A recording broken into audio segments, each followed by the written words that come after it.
Okay, good afternoon, colleagues. Thanks very much indeed for coming. Just to quickly introduce the top table to you, have Nick Bailey, who chairs the Greater Manchester Resilience Forum, Councillor Brenda Warrington, leader of Tameside Council and portfolio lead on older people for Greater Manchester. I'm Andy Burnham, Mayor of Greater Manchester. We have Professor Kate Ardern, who is the lead Director of Public Health for the GMCA. And we are joined by Jürgen Meyer, a member of the Greater Manchester Local Enterprise Partnership, but who's also going to provide a business voice today. Also joined by Sarah Price, Director of the GM Health and Care Partnership, and Sasha Lord, who is the Nighttime Economy Advisor for Greater Manchester. I have just chaired the first meeting of the Greater Manchester COVID Emergency Committee. So I wanted to explain to you what that committee is seeking to do and how it intends to work. We propose to have a weekly meeting of the committee, 11 o'clock every Wednesday, and then there will be a press briefing at this time every week, 2 p.m. And that is something that we will put in place from today, and it will continue from every week from here. If it needs to meet more frequently, it will do. Just to say something about the role of the committee, it is not in any way to conflict with the advice that is being made available at a national level. In fact, it's to amplify that advice, and Kate will do that today to put a Greater Manchester face on the government's advice, and we are very much supporting the government in that important role and making sure that we are getting the messages to our residents about what the government is asking people to do. The role of the committee, though, is more broadly to look at the system that we've got and to coordinate support across our 10 districts and indeed services at a GM level, police, fire, transport, so that we've got maximum coordination and mobilisation of the support that people need. The committee's role is to identify any gaps that we can fill ourselves because of what we are doing, working with colleagues in the business community or in the voluntary sector, but also identify issues that need to be raised up to a national level. And I would stress again here, this is not to do it in a sort of a negative way. We're trying to add value to the national effort here to keep people safe from COVID-19. And if we're raising issues, it's because they're coming up from our organisations and from our districts, and we believe it will provide a way of getting early focus on issues that need to be addressed, and I'll touch on a few of those today, which came through our meeting. But I want to just start by running through a few of the things that we are doing as of now. The first is, from today, I've asked Sir Richard Lees to take charge of the health portfolio in Greater Manchester to provide experienced oversight of the entire health and care system in Greater Manchester. And that will start with immediate effect. We are, secondly, looking at putting in place a support system for businesses. I hope a website might appear behind me, which is a business support service provided by our growth company, which is soon to be updated with information related to yesterday's announcements from the Chancellor of the Exchequer. We are soon to add a 24-hour hotline to support this website. So this is a business support system which our growth company are leading on, and we intend to keep improving it and extending it as things develop. But we would want to, through you, our colleagues in the media, make businesses across Greater Manchester, big and small, aware of this service and the advice that is being provided at the Greater Manchester level. Alongside a support system for businesses, of course, much of our focus now is on building a support system for people in our communities who may be at risk and who are not getting the basic support that they need. Now, this is a complex challenge, and we are not yet at the point where it's all resolved. But today's meeting helped us sort of flesh out the steps that need to be taken to put in place a support system for people across our districts. It's really important to say, as you're going to hear from Brenda in a minute, our councils are already doing this, and they are very much at the heart of this work. But it's recognised that the capacity of councils may not be sufficient to the demand that will be out there, particularly in the weeks and possibly months to come. So we recognise that we need to mobilise extra support to support our councils in this particular role, providing the basics to people in their communities. And that could be food, it could be medicine, it could be care, it could be a whole range of things that we need to support people with. So 2 specifics on that to add support to our councils. We've been in discussion with colleagues in Greater Manchester Fire and Rescue Service and indeed the Fire Brigades Union, and we have an in principle agreement that we will move to a safe and well telephone check service whereby we will use resource from within the fire service, and we're grateful to our firefighters for being ready to take on this role, where they will be able to help councils with the calls to residents who've been identified as possibly needing more support. So we can identify that support using that resource. Separate to that, we're also looking to then mobilise volunteers across Greater Manchester who may then be able to help with the response to those residents who say there is support that they need. So a separate website, I hope, is appearing, the community support system. And that is an attempt to provide a single doorway through which people wanting to volunteer to help can go, and they will be directed to organisations in the 10 boroughs who will be able then to take their details and then make them part of the resource available at that level for volunteer support. So this is part of the support system we are building for people. I would stress again that it's not the finished article, and there will be more that needs to be done to knit these different things together. And there's a potential offer from the Royal Mail, which Brenda will talk about in a moment as we bring in the various components of this. I suppose from me, the message to our residents in Greater Manchester is, as much as possible, not to worry. We, as always, the cavalry is there, and we're getting ready to come forward to support people. So, people who are worried about how things will play out over the coming weeks, I want to reassure them that we are kind of pooling our resources and our effort here, and we're putting in place the best support system we can to support all of our residents through this difficult time, and we'll keep you updated on how this support system develops. Just one other issue on support for people in this moment. We are in the process of opening more facilities for people sleeping rough, and particularly single room provision for people sleeping rough to self-isolate should they need to do so. And that provision will come on stream very shortly. The message to the public at the moment, if they are worried about somebody in their community who may need support, the advice is that they contact at this stage their local authority on the numbers listed for their local authority. That is the advice as of today. However, we are looking at standing up a Greater Manchester hotline as soon as possible, again, to add capacity to what councils are able to do at their level. And more details will be provided about that in due course. As I said at the beginning, the role of the Greater Manchester COVID-19 Emergency Committee is also, though, to identify gaps. And I just want to share with you some of the issues that came through our discussions today.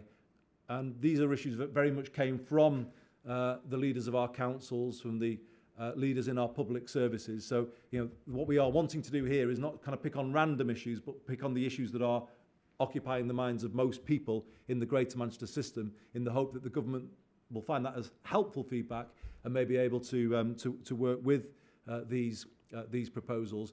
The biggest single concern I think that came from the discussion this morning was cash flow for businesses, but also cash flow for councils. We believe this is going to become a growing issue in a matter of weeks, not months. It's urgent for some businesses, and Jürgen will say a little more about that. But for councils, they too now need the same treatment as businesses in many respects, in that they need cash provided urgently so that they can both use that to support businesses in line with some of the announcements made earlier this week, but also cash to run their own services, because councils are under huge strain at the moment, and we believe the government needs to turn its attention to this issue of cash support for councils. It cannot be ignored. They've had 10 difficult years, and we cannot ask them to step forward and take on a leading role in holding people and communities together with regard to coronavirus if they have not got the resources in the bank to be able to provide that expanded role. So that is a very clear message back to the government. It's cash flow for businesses, but it's cash flow for councils too, and we believe that needs to be addressed. Urgently. The second issue which came from our discussions today was the question of personal protective equipment for public service staff, but also the testing of staff and a significant increase in testing of frontline professionals. On the question of PPE for staff, there is an issue with health service staff, but we understand there have been moves recently to unlock the national stockpile of PPE for staff working in the health service. There is a suggestion that this is about to happen for social care staff, although the message from today's committee meeting was that it's not yet clear enough for social care staff, and the government needs to move more quickly to put in place clearer arrangements so that staff in care homes and those working in domiciliary care can also access that commitment so that they can go about their work with a sense of safety, both in terms of their own safety, but the safety of people in their care. And the question of PPE for social care staff needs to be addressed urgently. But, and I'll maybe ask Nick to say something about this later on, there is the question of PPE for other public services staff, and particularly police officers. We understand that police officers are attending incidents where there may be a health concern, but currently do not have access to that equipment, and consequently some may not feel able to attend those incidents. So this is an issue that does need to be addressed urgently by the government, alongside the capacity to test staff, particularly in the health service, who may fear they have the symptoms of COVID-19. And the message today was that we need a more urgent decision on the suspension of screening programs to free up capacity so that the testing can increase. And again, that's a message that we would ask the government to take on board. The third issue that came up is the question of schools and school closures. There was consensus around the table that a decision needs to be taken pretty urgently now about schools, and we understand that the government are on the verge of making a decision. We would support the decision that's been taken in Wales and in Scotland, which would be to close schools from this weekend. But we would also support the idea of schools maintaining a skeleton staff to run schools from next week for students who are the sons and daughters of staff working in the police service, the NHS, or other crucial services, because that is clearly an issue, or those who would have no choice other than to be with grandparents. And of course, that is not something that we can advise at the moment. So we would say that schools should close from this weekend, but we would encourage the government to consider a skeleton operation from next week to provide that place for the children of essential services staff, or indeed those who can't be with grandparents, give them a place to go. We also believe that schools should be available for children on free school meals who may not be able to have access to a meal if the school is closed. And we believe that should be something that is kept in place over the coming weeks, even through the Easter period. Beyond the issues that I've raised, there is again a feeling that there is a significant gap here for people who are renting their accommodation, and that needs to be addressed by the government. And still, we do not believe sufficient arrangements are in place for for people in low-paid, insecure employment. And this, again, is an issue that needs to be addressed urgently by the government. But I'll finish what I've got to say by just wanting to put on record the thanks of all of our leaders across Greater Manchester for the workers in our public services, particularly in the police service, the National Health Service, social care, Greater Manchester Fire, and indeed in our councils, for the way in which they are rallying round to support people at this particular time. We've also had fantastic offers of help from the business community, and we're extremely grateful for those, as well as our voluntary services, and indeed the Greater Manchester public, who are, as they always are, stepping forward and offering to help, and we're extremely grateful to them. And just to say, we appreciate, all of us, how difficult the job is that the government has got to do at this particular moment in time. Our aim in bringing together people in the way that we are is to support the government in that role, to amplify their advice, but also to provide that intelligence on where people perceive the gaps to be from the grassroots upwards. And we think this will help the national response. And lastly, I need to thank all of you for being here today to allow us to get our message out to the Greater Manchester public, and hopefully onwards to the national audience, so that we can continue to build the British response to COVID-19, make it as strong as we possibly can, work across geographical and political lines, and put the country in the strongest position possible to fight this virus. And that is what we are doing here in Greater Manchester, playing our part, and I'm extremely grateful to everyone who is doing their bit to make that happen. So if I could finish there and hand over at this point to Professor Kate Ardern, who will provide the health perspective and, of course, reiterate the messages that the government have been making this week. So, Kate. Thank you, Mayor. Good afternoon, ladies and gentlemen.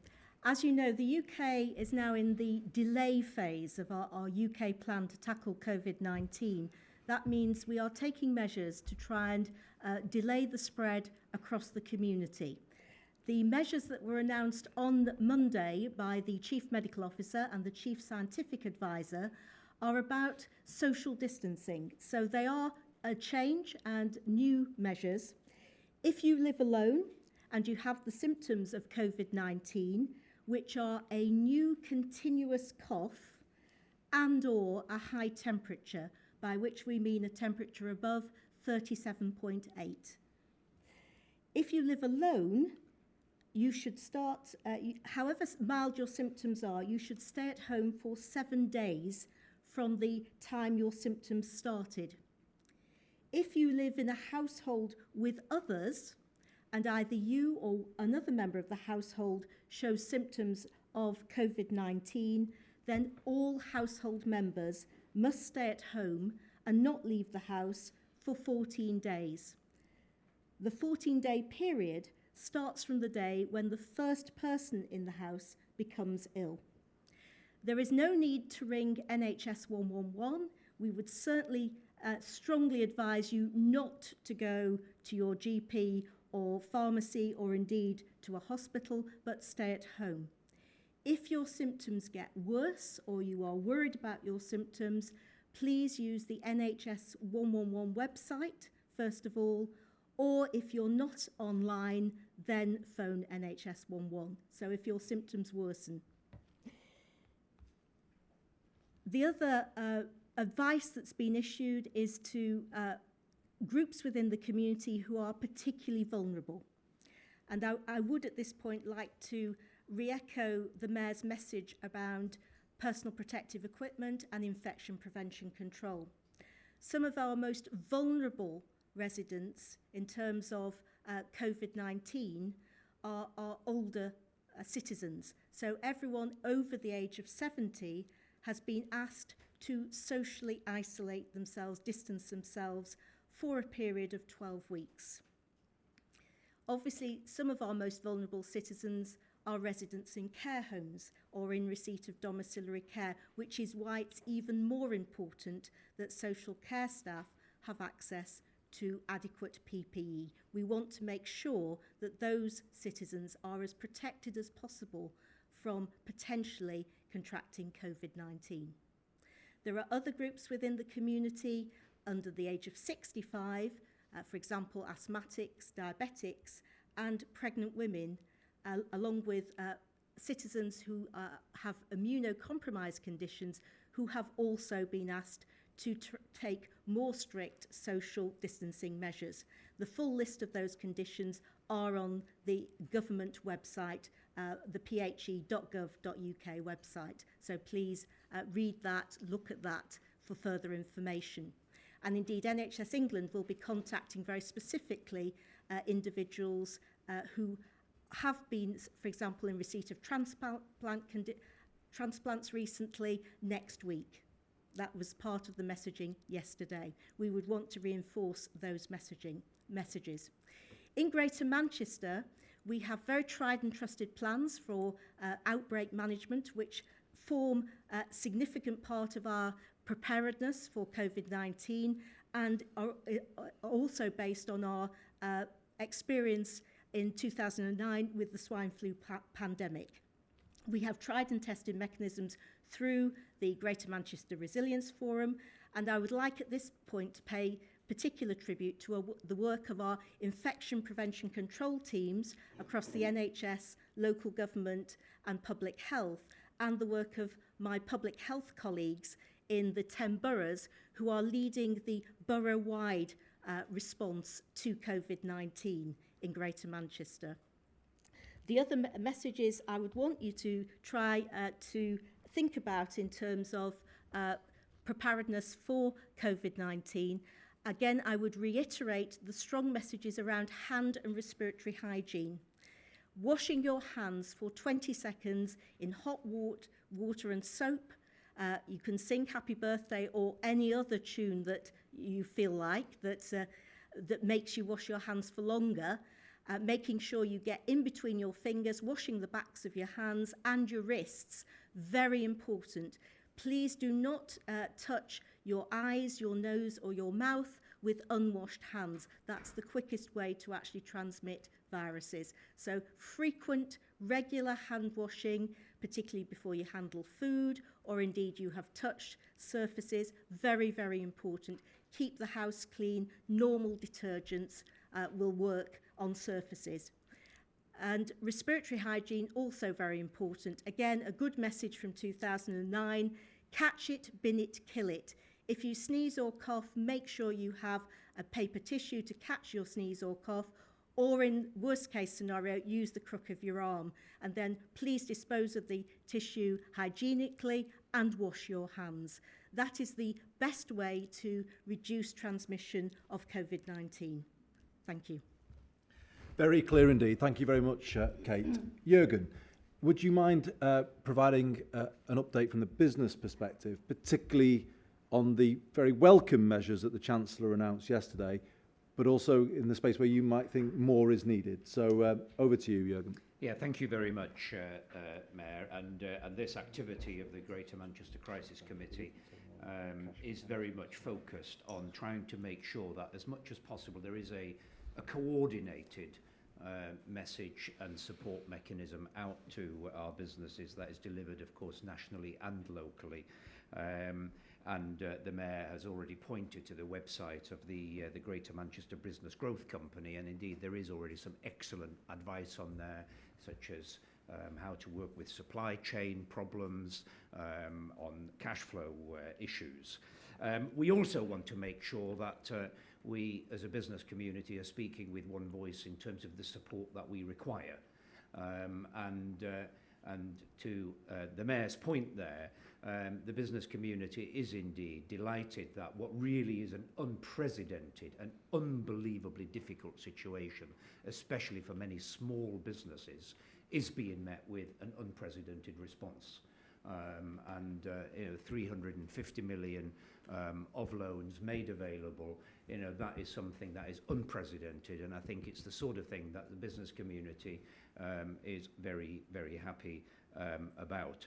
Having said that, and I know you have already heard this as well, but there is a very common message coming, and we are already getting messages from businesses that are seeing very, very quick distress because when your pub, your restaurant is literally got no customers coming through the door and no revenue, cash flow, it becomes a problem very, very fast. And that could well become an issue before loans are able to be processed and come through.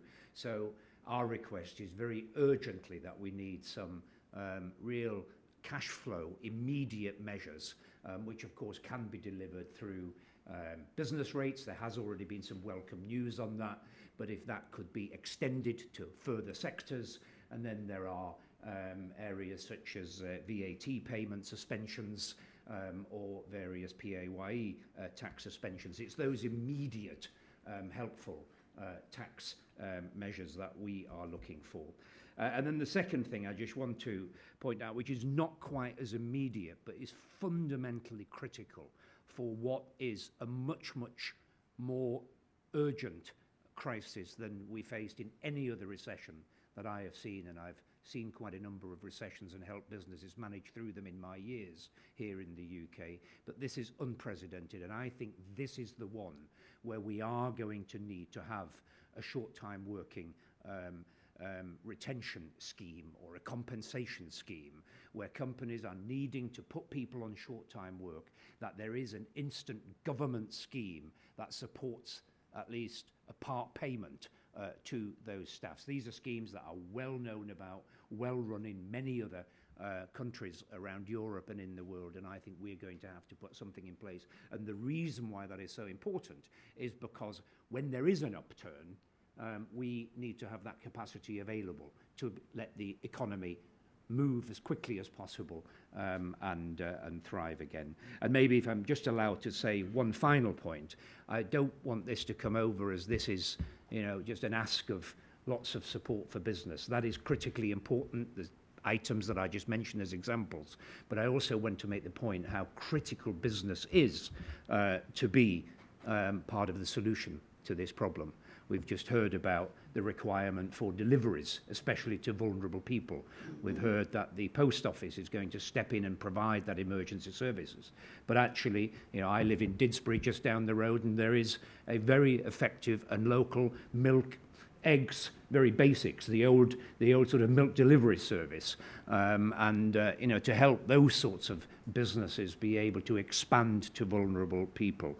There is digital capability, which needs to be built. We're already seeing that everybody working from home is meaning that some of our sort of web-based communication services are not quite as robust as they need to be, and businesses working at an unbelievable pace to help make sure that those systems become resilient. Those are just a couple of what is going to be many, many examples. So this is why it's so important we really help enable the business community to be part of the solution and to make sure we get through this incredibly difficult period together.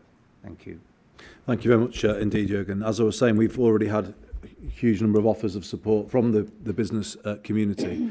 And there's indeed a suggestion that has come via Sasha Lord that restaurants may be able to kind of pull together in a network and provide a meal service across our district. So these are the kind of ideas that are in early development, but they're worth mentioning just to give people a flavour of the work that's going on behind the scenes. We can't give everything to you today as a finished product, but I can assure you there's a huge amount of thinking going on about how we create new networks of support, and these are being developed at pace and scale. I want you to hear the local authority perspective because this is a very, very, very challenging moment for councils. But as ever, they are going above and beyond to do everything they can for their residents. And Brenda Warrington, leader of Tameside Council, is leader of a council that has got a fantastic track record of doing this. And I think it's going to be very helpful to bring the Tameside experience to bear on Brenda's work for older people across Greater Manchester. So we're really glad to have her with us today. Brenda, over to you. Okay, Andy, thank you very much. And I think one or two of the things I may mention have already been mentioned, but I don't think it can be stated often enough. The local authorities, quite frankly, see one of the main things that we need to do in this particular crisis situation is to actually build up that support system, in particular for our vulnerable people, and we have them all across Greater Manchester, for all variants of reasons, whether it's age-related, disability-related, mental health-related. There are many, many people who currently live in, some kind of difficulty day by day. And we want to make sure that they are well cared for and well protected, and that goes across the whole of Greater Manchester. And I think it goes for all of the local authorities when I say that we have a responsibility to do our best to help protect the public, but we also have a major responsibility to best protect public sector workers, and that's whether they work for local authorities, whether they work for the police or the fire and rescue. Whatever their work may be, we have a duty to them as well, and we mustn't really forget that. And local authorities, ever since the COVID-19 became a major issue for us, have been working behind the scenes in many cases, but looking to build up, each of us doing it in our own areas initially, but what we're doing now is we're starting to share our practices, because it's not impossible that, something that another authority may have started to do, we may think that's a great idea, we want to adopt that as well. So we are sharing best practice, and we are making sure that we do keep each other informed. We are setting up hotlines because we feel that people, rather than phoning in perhaps to the regular council exchange, you never quite know, which department you may get put through to. We're setting up particular hotlines for anyone with an issue relative to COVID-19, which I think will be very helpful to many people. We're also looking in each district to set up a hub, a physical hub, where people can perhaps go to make sure that they're getting the best advice and the best care that's available to us.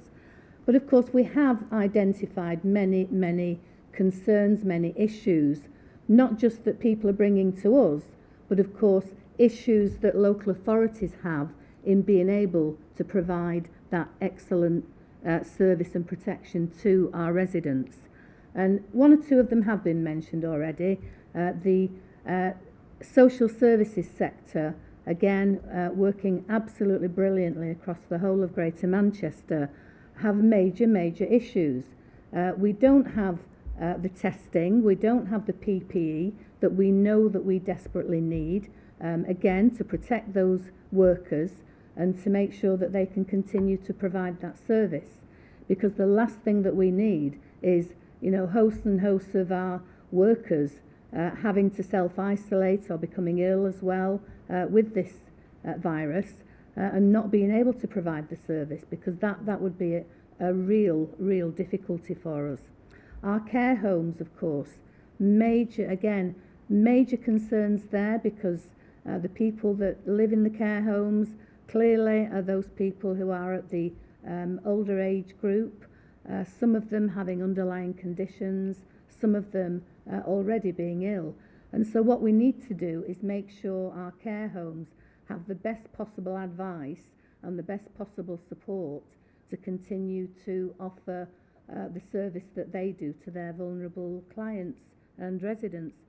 Now, one of those things may be, and that's not happening at the moment all over, but it may be that they have to consider, if they do detect an active COVID sufferer, that they have to restrict visitors, going into that particular care home. But again, one of the difficulties we have is because we don't have the testing facilities and the PPE facilities, it does make that particular job that much harder. So I do welcome, Andy, the fact that we are going to press very strongly to government that it is absolutely vital that local authorities are able to access these kind of facilities. We're having to deliver our services differently, and again, all local authorities have already begun this. We've already identified what we need to do, again, to protect our workers, to protect our residents. And the kind of things that have already started to happen, it's not wholesale everywhere, but I think it may well be before long. But for example, looking at all public venues that are run by local authorities, places like libraries, places like theatres, places like museums, you know, it is highly probable that some or all of those kind of venues, we may need to make those difficult decisions to say, look, I'm sorry, to protect the public, to protect the workers, we can't allow those to be open at the moment, you know, until we feel that the situation has changed. So that may be something that is happening already. If it isn't in any local authority, then my suggestion is that it may well begin in the not too distant future. And I think communications is something that is so vital, because I think a lot of the fear that I hear from people is not because of the virus particularly, it's because of the lack of information, the lack of knowledge that they have relative to what's expected of them, what is available, what's not available. And of course, some of those concerns are not so much the virus itself, it's the impact. It's if my employer has to close down its operation, or even if my employer is no longer able to continue in business and I no longer have a job, how on earth do I pay my rent, my mortgage? How do I support my family? That is a very, very real concern. So I do welcome the advice from the business sector, and I do welcome the suggestion from the Chancellor yesterday that there is support out there. What we need from government at the moment, though, is the detail around those announcements that were made yesterday. Very, very welcome, but we need that detail because, again, local authorities, Andy alluded to it, we are already very cash strapped, believe me. A lot of local authorities, we've done so much over the last 10 years to change the way that we deliver services, to try to make sure that we meet our budgets. We've had to, you know, make some difficult decisions, but we've done it. And most of us are at the point where we don't have a lot of reserve. We really don't, have the ability to sort of start to offer cash incentives to anyone at the moment. So again, we welcome the fact that the Chancellor did say yesterday that there would be support for local authorities. What he's not yet told me is what that support is going to look like and when we can expect to receive it. Because, of course, don't forget that a lot of people rely on local authorities, they rely on the councils for financial support in times of hardship. So we have to make sure that we're able to still offer that. We have to make sure that those people who are going to have a very, very difficult time, and they are at the difficult area of our population, again, across the whole of Greater Manchester, where they don't necessarily have savings, they don't necessarily have a lot of money, to sort of play with. And of course, what they are going to find is that very quickly they'll find themselves without the means to continue to live in the way that they should. The school situation is a major worry for local authorities. Again, it's been alluded to, but we know that what will happen, and one of the things that worries me tremendously is that, again, we have some of our looked after children particularly, but other children too, who rely on a free school meal. And of course, if the schools close and that meal isn't available, then we have children that are not going to have adequate nutrition. That is a worry. We are already starting to look at how that can be dealt with, what we can offer, if you like, to families who find themselves in those kind of situations. And one of the things that, again, has happened quite quickly is volunteer support. Lots and lots of people all over. We see it on social media all the time, offering their support to do the shopping, you know, to help out. And this is very, very welcome. But what we need is to coordinate that support. And again, we need to do that on a district by district basis that is overseen, I think, by the Greater Manchester Combined Authority as well, so that we know that we're getting the right support, going to the right people at the right time in the right places. One of the things that worried me tremendously was a suggestion that I saw that people should tie something on the door if they need some help. And I just think that is a recipe for lots of unscrupulous people to take, you know, unfair advantage of a vulnerable person. So I wouldn't suggest that. We need to do this properly, and we need to make sure that the volunteers are really well used in the right places.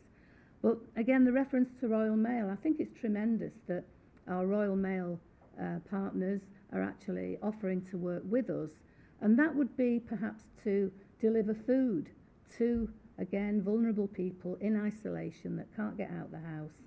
And you know, we can do that very effectively, again, making sure that it's coordinated via the local authority. I think what I would say is that at the moment, I believe that we're all dealing with all of the issues, all of the concerns in a very measured way.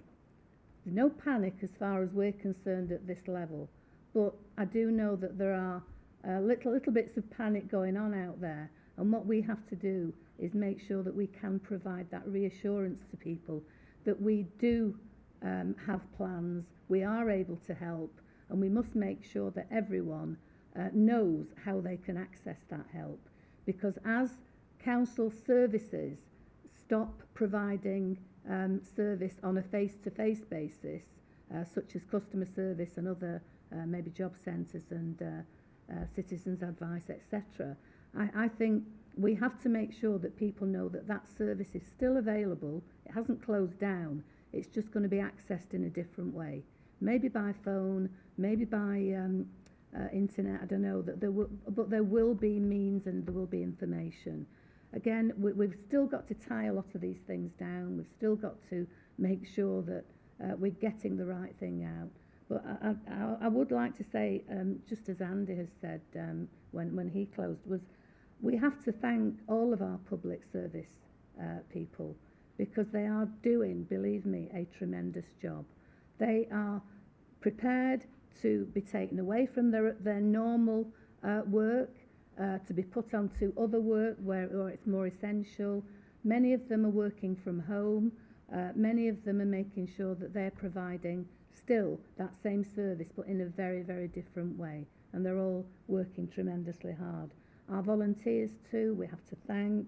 And certainly, I think that with the support of everyone, we should really, we'll get through this. I'm convinced that Greater Manchester will find ways to get through this, despite all the major issues that we know are coming before us, because we know there will be some. We haven't got all the answers, but we certainly are making sure that when we get the questions, we are reacting to them, we're dealing with them, and we are finding solutions. So we'll continue to do that, Andy, as you say. We're having daily meetings and making sure we're kept each other informed.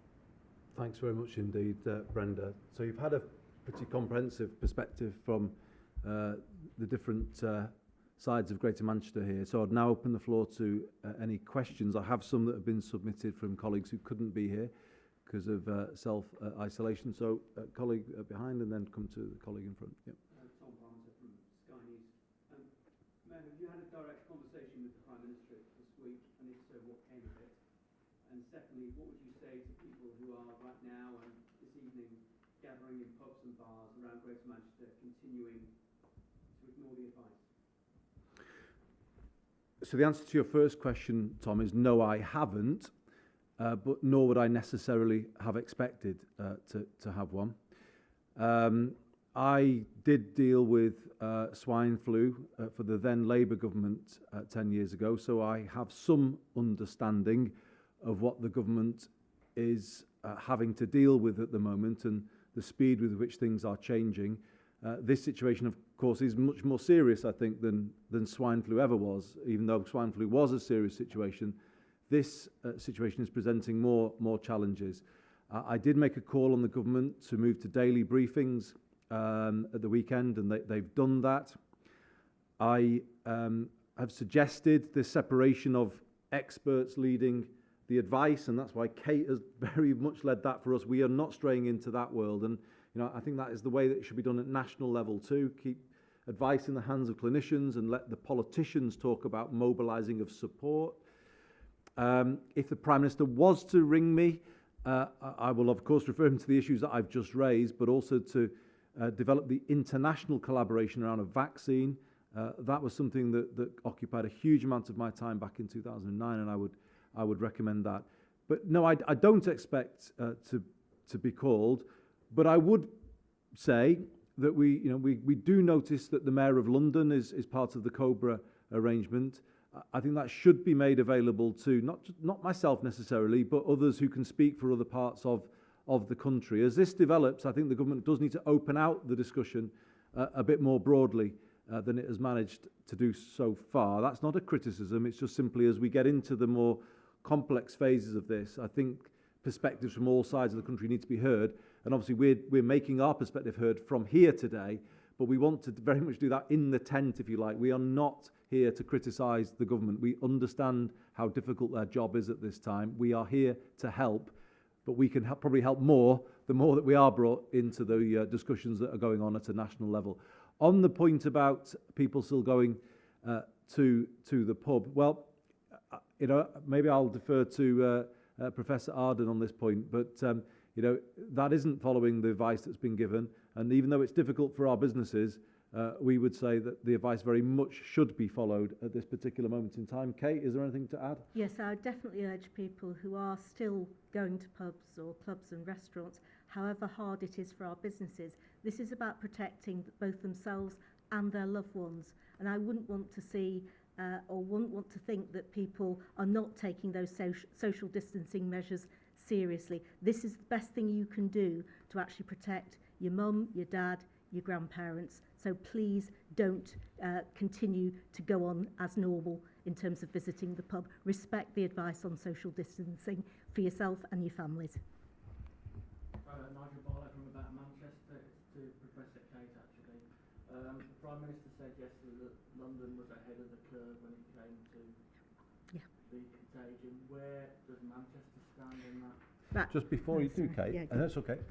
People on live feed can't hear the questions, so the question was from About Manchester, London being ahead of the curve, and the question was, where is Manchester on that trajectory? Yes, that's fairly typical for an outbreak, that you don't see it happen evenly and an even distribution across the country. It does tend to happen in hotspots. So at the moment, London, Hampshire and the home counties are seeing more cases than anywhere else. We currently have 54 confirmed cases in Greater Manchester. So that's across all 10 boroughs of Greater Manchester. We have a question that's come in from Jennifer Williams at the Manchester Evening News, so I just want to answer those for colleagues who can't be in the room today. Is Greater Manchester short of PPE? I'm going to ask Nick to take that in a moment. Question more for me, what proportion of tram and bus services will be cut, and from what date will that happen, and when will a decision be made? I am considering these matters at the moment, and obviously the transport system is facing difficulties as any other part of the public service or business community is. We will, I think, at some point have to move service frequency back, both in terms of buses and trams. There are discussions ongoing with the bus operators, and I'll update people on those soon. There is an expectation possibly of a Sunday service coming in the not too distant future. With regard to the tram system, the idea that hasn't yet been finalised, but in the spirit of openness, share it with you. There is a suggestion that we might reduce frequency of tram services from 6-minute to 12-minute services, but in doing so, we would be able to provide double trams, so that would allow people to have more distance from each other on the tram system. So that's where we are with it. I would imagine that we will be moving in this direction, but as soon as the date has been confirmed, we would of course let people know. Nick, would you answer the question about is GM short of PPE, personal protective equipment, and particularly maybe say a little more than I was able to about this issue of police officers finding themselves in situations where, you know, they would ideally want to be wearing it but don't have access to it? Yes, certainly. Thank you, Mayor. I represent in this role as the chair of the Greater Manchester Resilience Forum the collaboration of partners coming together to deal with a crisis or an emergency. And there's no getting away from the fact that we all want our National Health Service colleagues to have access to that protective equipment to ensure that they do not pass on germs to the people they're trying to treat, but they also protect themselves. And we've heard that social care, quite rightly, protecting many of the vulnerable in our communities, need to have access to that PPE for the very same reasons. But as a police officer and looking at the incidents that we are starting to attend, they are frequently becoming more and more identified as incidents with COVID.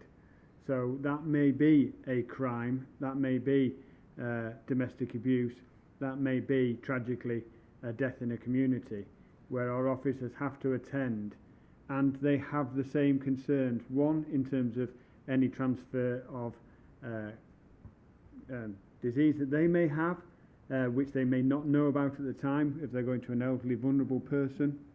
And likewise, if they go into a house which is in self-isolation to deal with an unrelated matter, the concerns for their own well-being. And my officers represent, like the rest of the community, people who go home to pregnant wives, grandparents, elderly parents.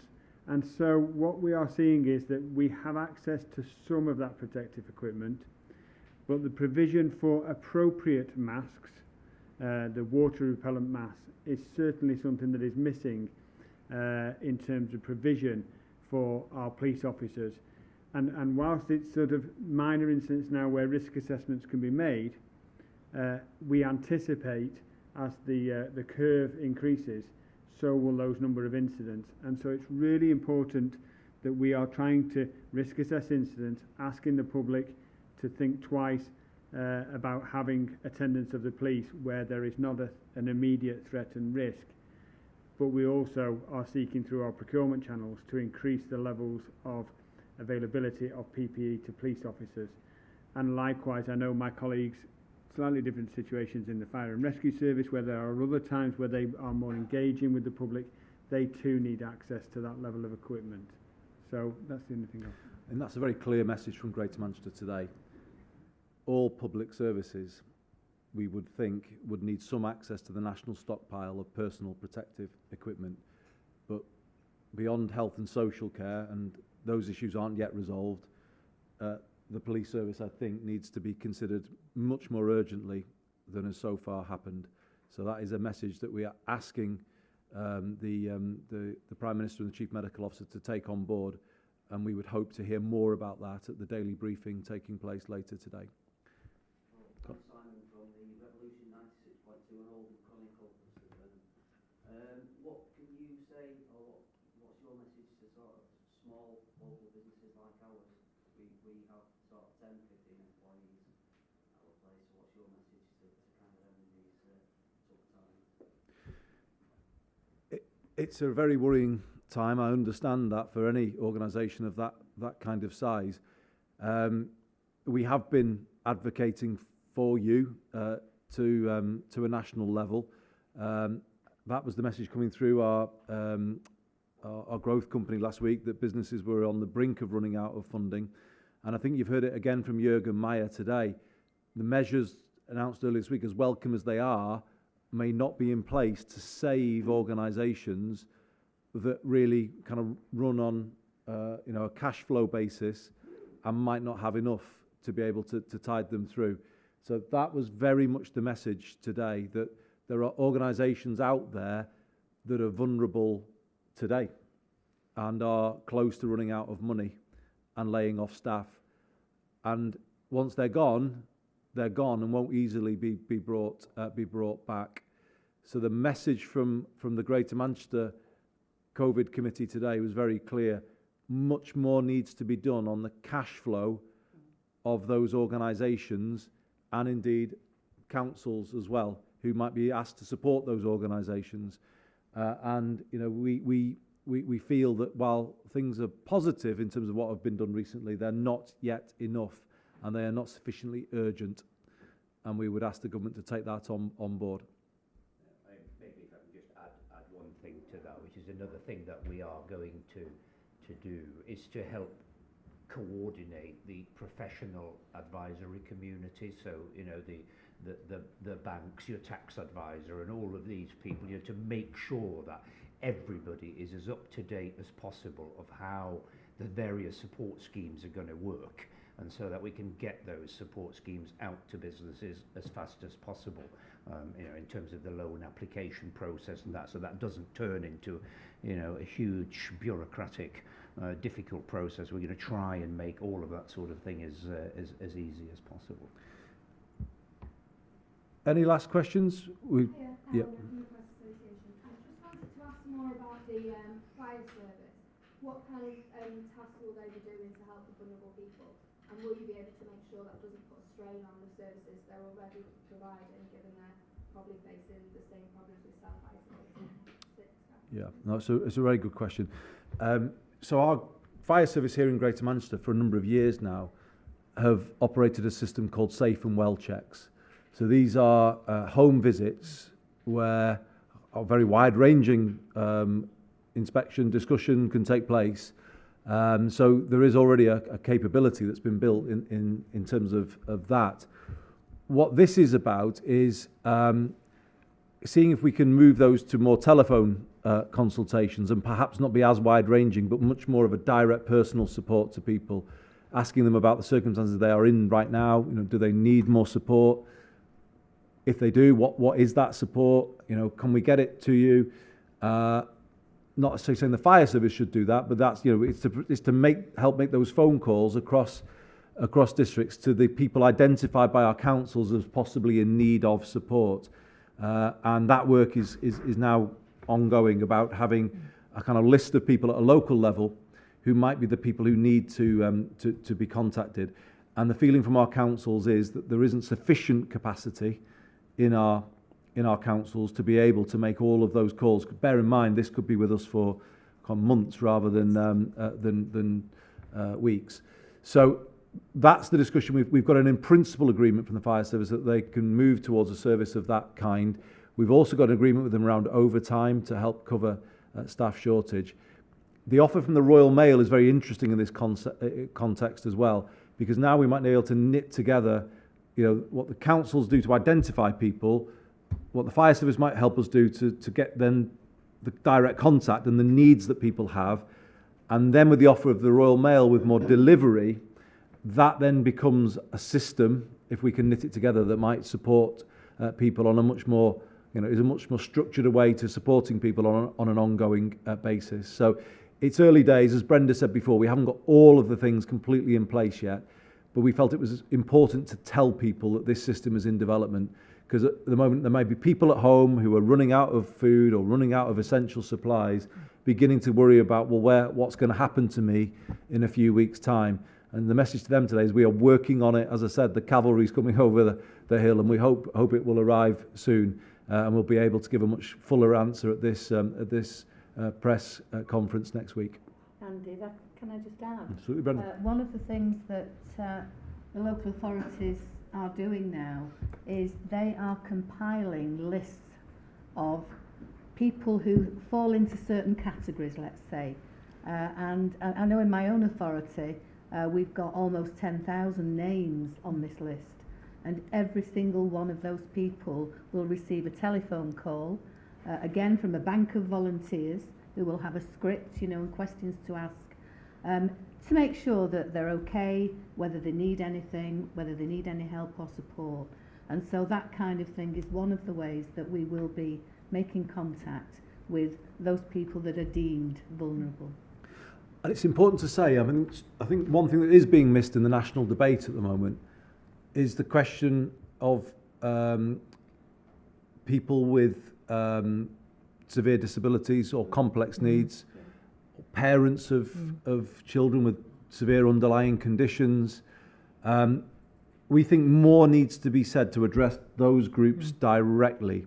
And I don't think at the moment they are getting the direct advice that they need, because they need more specific advice than has so far been given out. Now, I think that's a fair point, Kate, isn't it? I don't know whether you could pick that up very briefly. Yes, it is. And just to echo Councillor Warrington's point, that actually our social care staff and social services staff are working very directly with, for example, foster carers, with the parents of children with complex needs, but also our vulnerable working age adults, as well as older people in receipt of social care, to make sure that very specific needs of carers as well, are addressed in terms of our social support, our civic support, and the community wraparound to support those households that have to isolate or may have particular challenging circumstances. So that's absolutely part of what every local authority is doing, and we are supporting that with, for example, very specific infection prevention control advice and support to those households as part of the social care offer and local public health offer. Is there one final question, colleagues, before I bring things to a close? Conscious that some haven't asked one. If not, can I thank you all again for your attendance, for what you are doing to help us get these important messages out at this time, and can I encourage you to attend this briefing every week as we strengthen our response to this situation that we all find ourselves in. So thank you very much indeed, colleagues, and thank you to all of the panellists who've spoken. Thank you.